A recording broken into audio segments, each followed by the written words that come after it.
I'm Ed Parcaut, host of Inner Edison, and today we have Nicole Grinnell, and we're going to get to know who Nicole is. But I kind of came to her because I saw some things regarding fractional teams and helping people grow their businesses by using outside people instead of hiring the normal way. And I kind of wanted to know more about that. So that's why I kind of have you here today, Nicole.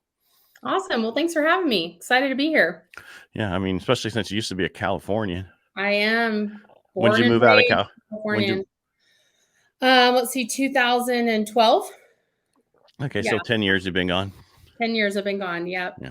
And you're in Georgia? I beat the mad rush exodus out of there for sure.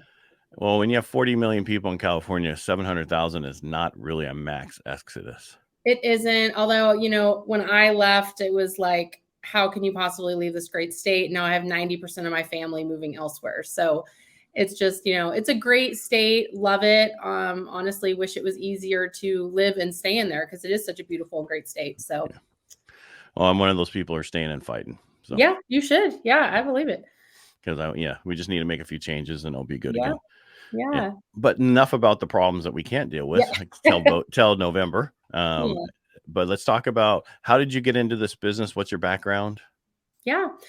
So background is in small business. My parents actually owned and operated medical labs that eventually sold to LabCorp. So it was along those lines in the Sacramento area.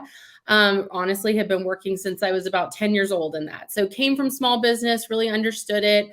Went into corporate life and did that for a while, served as an executive assistant to many different business owners, C-suite, all of that.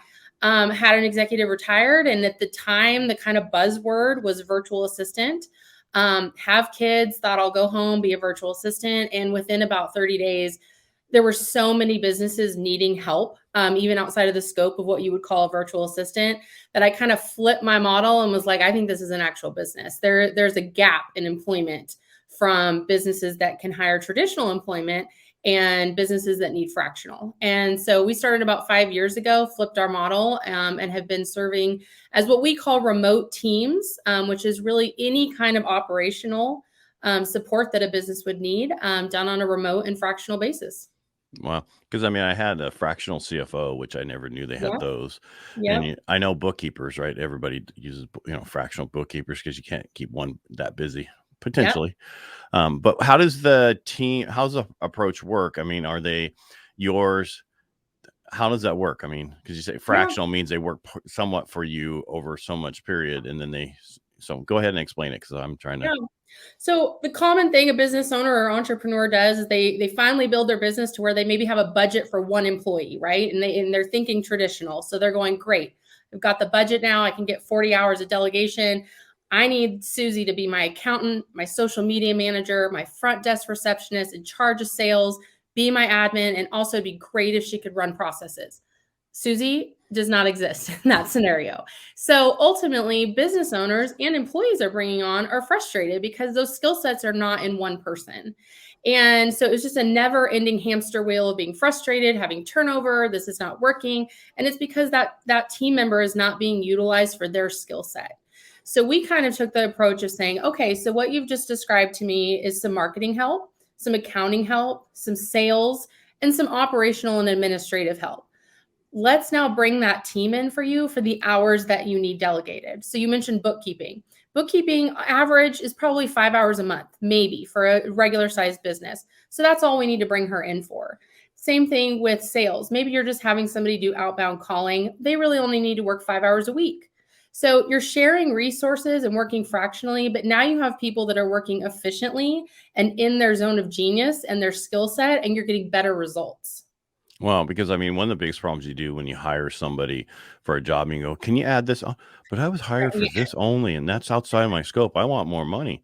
Exactly. Yeah. So you run into that because employees are coming and going, well, I don't do bookkeeping, but I guess if you paid me enough, I could YouTube it. Right. Well, that's exactly who you want to be doing it either. So we're saying, like, let's get people in that's their background and their skill set, but it's just it's an untraditional way of doing employment.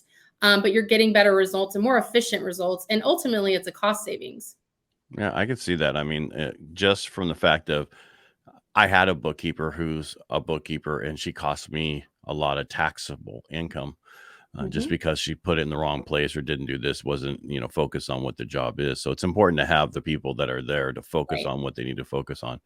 And like you said, I mean, having somebody on staff just do your bookkeeping and payroll is not always the best thing, because Right. Yeah. I can see how that could work. So how does somebody go about figuring out, getting involved, doing this kind of thing, Yeah. setting up the teams? So Yeah, the first thing we do is we kind of just have a strategy call. It's what we call it internally, to really understand where the business and the business owner is at. So a big thing we're big on is that you need to stay where you are revenue generating. So if you tell me, hey, I own a fencing company and I'm only bringing in revenue when I am in front of a customer, getting bids, taking agreements, setting up things, then we need to keep you in the field as much as possible. So now what's taking you away from that? Well, man, I got to do blogs and social media, and I'm watching my inbox and I'm answering my calls.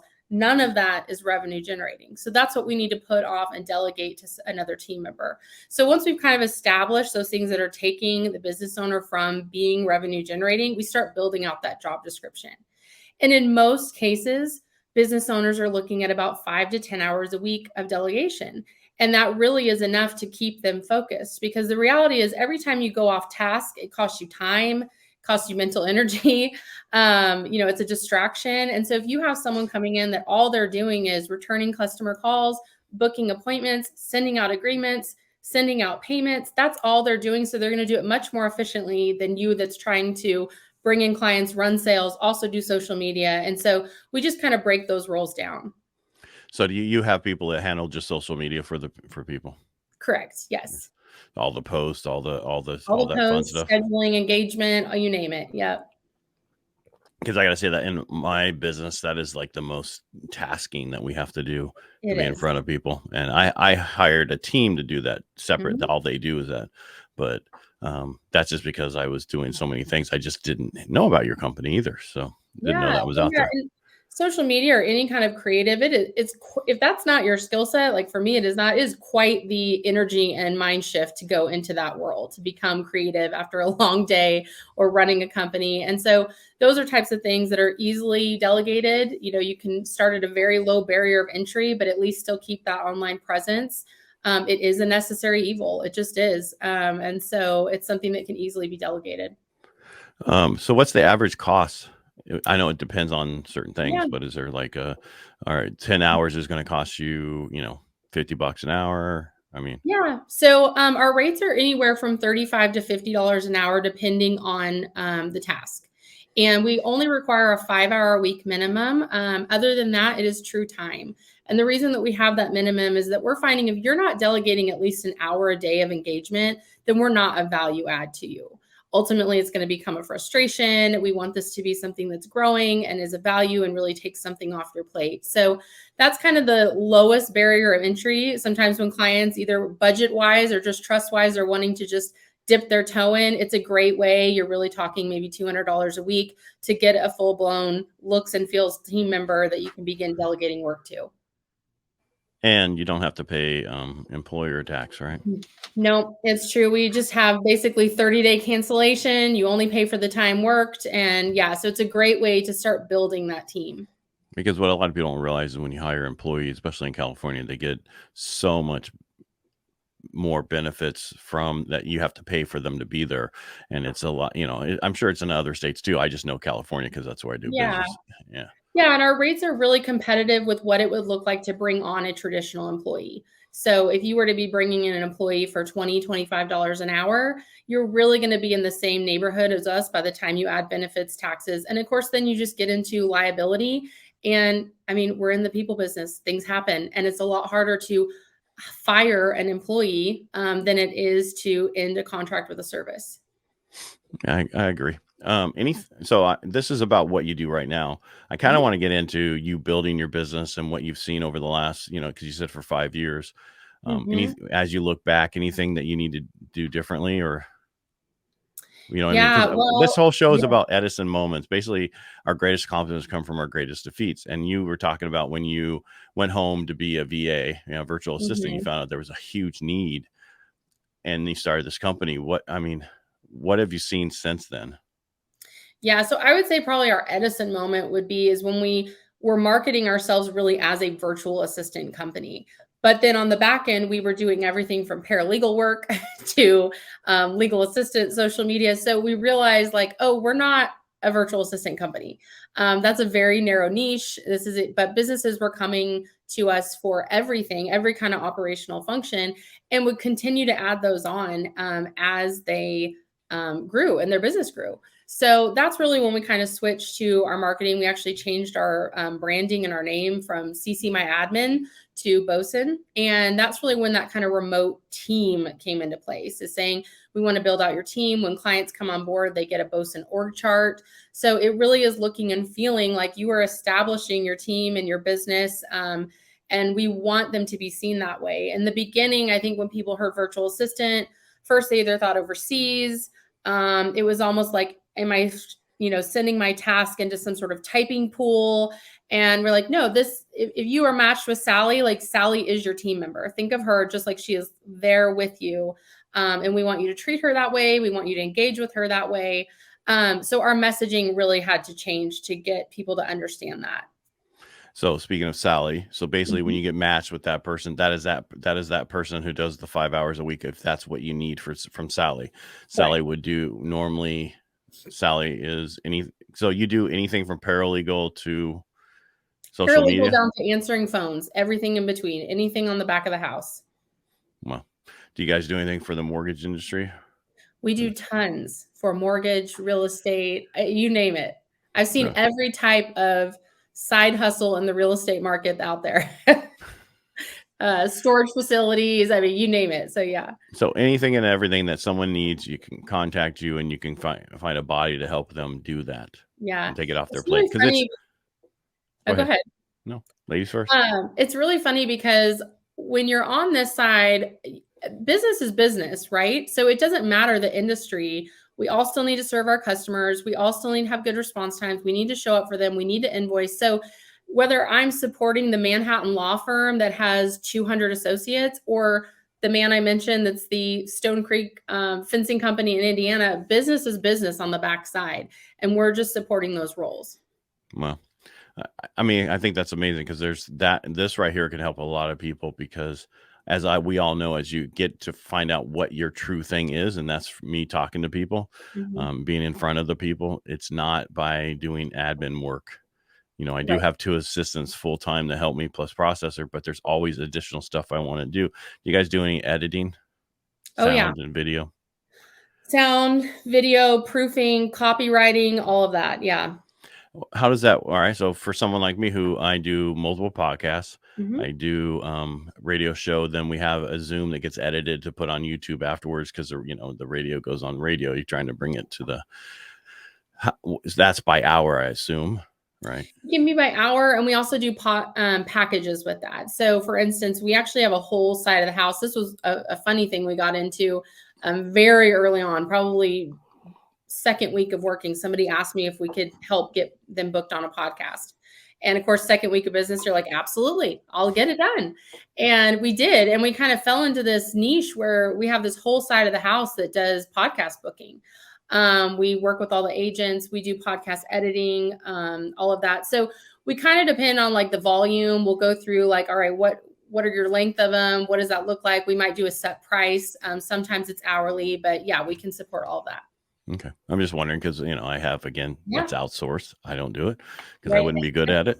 I don't have the ear for it. And, and I had an in-house editor, but something happened with his life, with his family, and he's out now. So I'm like going, how do I get this resolved so that it doesn't affect me? And now I know where to go. Well, and one thing you just touched on is really kind of the value that we want to provide is the reality is we are in the business of people. So as much as I would love to predict the future and say, Sally's going to be with you until you die, it's just not happening. But the value that we want to bring to you is saying, when you come on with us, we're documenting your processes. We're making sure all those things. So if Sally is removed from you, the training is 100% absorbed by us. We're bringing in someone. So your sourcing efforts. I mean, we have clients that say, I've had turnover where maybe somebody accepted another job, and we're seeing a lot of those types of things right now. But the great thing with you is, even when you told me the 2 weeks notice, I didn't have to think about it. I knew you were going to find someone. I knew you were going to train them. I knew it was going to be at your expense. I knew you were going to have them up to speed, and I didn't have to think about it. And that's a real big headache that's taken off the business owner. Because when you get that email that says, hey, do you have a minute? Like literally your stomach drops, right? Like you're either telling me you either want to raise or you're leaving, right? Right. And so when those things, like we handle that for you. And if there is a replacement that needs to be done, that's our responsibility to bring that in, train them, get them up to speed, and have no downtime for your company. Wow, that's amazing. So, I mean, that I don't know why people don't use you more. Maybe you should get more information out there. We'd love to. No, I'm serious because you're filling a void that makes it so much easier for people. I mean, especially after COVID, everybody learned they don't have to be in your office, right? To Yeah. do the job and to be able to have assistants or, whatever you want to call them, like fractional employees. It's be huge to be able to go ahead and say, okay, this is what I need. I need this, this, and this, and this. And can you take care of that for me? Because Yeah. one of the things I don't want to do is outsource to another country. Not Mhm. that it's a bad thing if someone's doing it. I'm just saying that's just not what I want to do. Yeah, and we always say, there are tasks that are great to send overseas. There's a lot of things we even recommend, like, hey, this is a project that honestly you could get done. Things like data entry. But when you're really wanting a look and feel team member, especially if they're interacting with your customers, that's just a different role. So it's just completely different opportunities. So neither one is bad, but it really depends on what you're hoping to bring onto your team. Right. And now say you have Sally work for you and she's talking to people. Do they call through your company to them, or is it they have a number assigned to you? Yeah, so we can do all sorts of different voice IP situations. Sometimes clients already come to us. They've got a Zoom phone line. We can add Sally to that. They answer through their app. We work with Zoom specifically. We have a contract with them, so we can add those numbers. We see everything: Google Voice, Ring Central, all of that. So it's just like anybody that you will be bringing on, those tools you would be providing to her, and she would log on and get email addresses and all that, just like any team member. Well, I keep saying wow, but I'm just thinking it could make it so much easier, especially in what's going on in the world and how things are Yeah. changing all the time.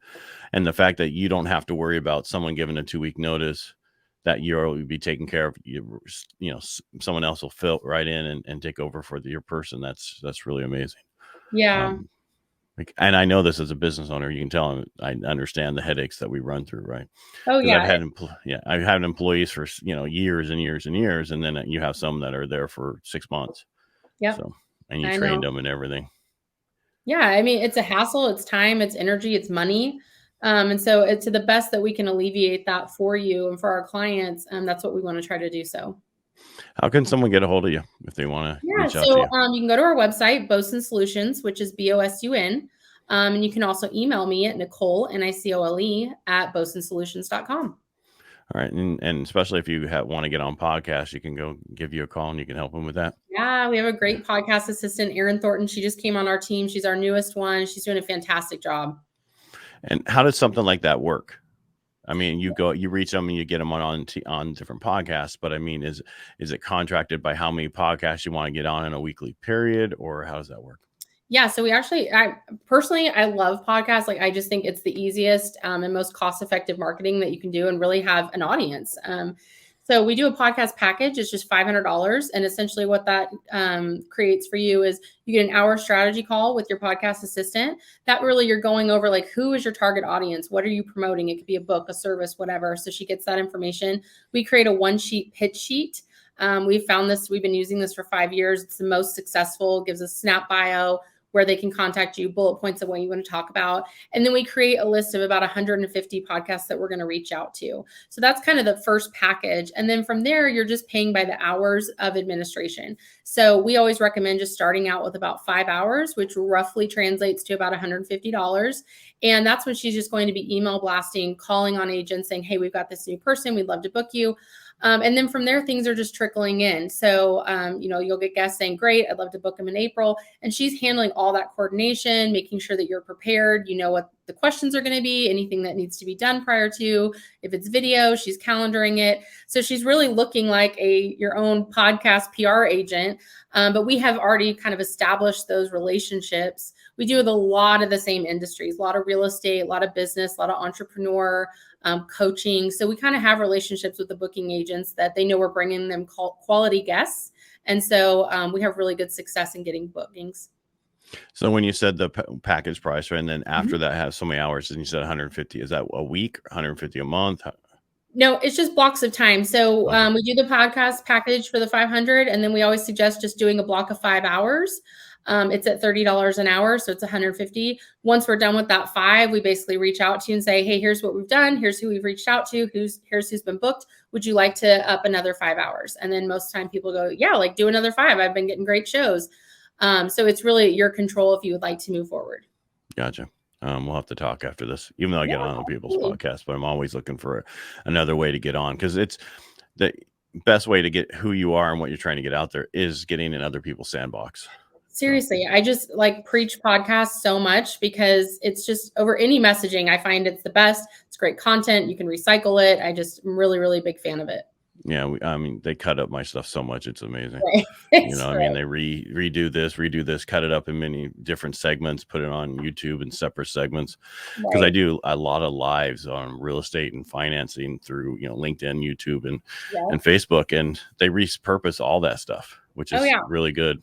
So, Yeah. So even if you have a little bit of marketing money, really for about $650, you could expect to be booked anywhere from 10 to 20 podcasts. So that's a good bang for your buck of content and getting the word out there. right. Especially if they're good hosts. I mean, I do Yep. my best, but you can always improve Oh yeah. Can't we all? all the time. Yeah. All right. Anything else you want to add today before we go? No, I did want to say one thing for your listeners. We normally have an onboarding fee of about $300. We're going to waive that for anybody if they mention your show that comes on to Bosun. All right. Appreciate that. So is that for podcast too? I'm just kidding. Yeah. So it's only $200 the first month. I'm just kidding. Yeah, exactly. I was joking, but you're joking too, No, right? not for podcasts. It's not a coupon code, but if you're going to sign up and bring a team member on, then you don't have to pay that onboarding I fee. just want to make sure people understand that It's a we great host to clarify, so I don't I get want those to make calls, sure they right? understand that they don't call you up and say, "I wanted the podcast," and that's $200, and you have to Right. explain it to them. I want to explain it to them now so they get it. Fantastic. I come from a family of where my mom used to do estate sales and swap meets and all that stuff, and people used to pay her to leave because she Yeah. would be that try to get it so cheap. So I just want to make sure Oh, that's we're on the funny. same page. Yeah. Nicole, thank you so much for being on the show today, and Awesome. Thanks for having me. again, say how do people find you both your website, BosunSolutions.com. Yep. BOSUN. and you can email her at, is it Nicole at both? Nicole. Yep. At BosunSolutions.com. All right, you guys check her out, and get some podcast help, because if you're doing these like I am, you definitely need to get on other people's podcasts. OPP. Yeah. Awesome. All right, Nicole, thank you so much for being here today. I really appreciate it, and you Thanks sharing for your story. having me.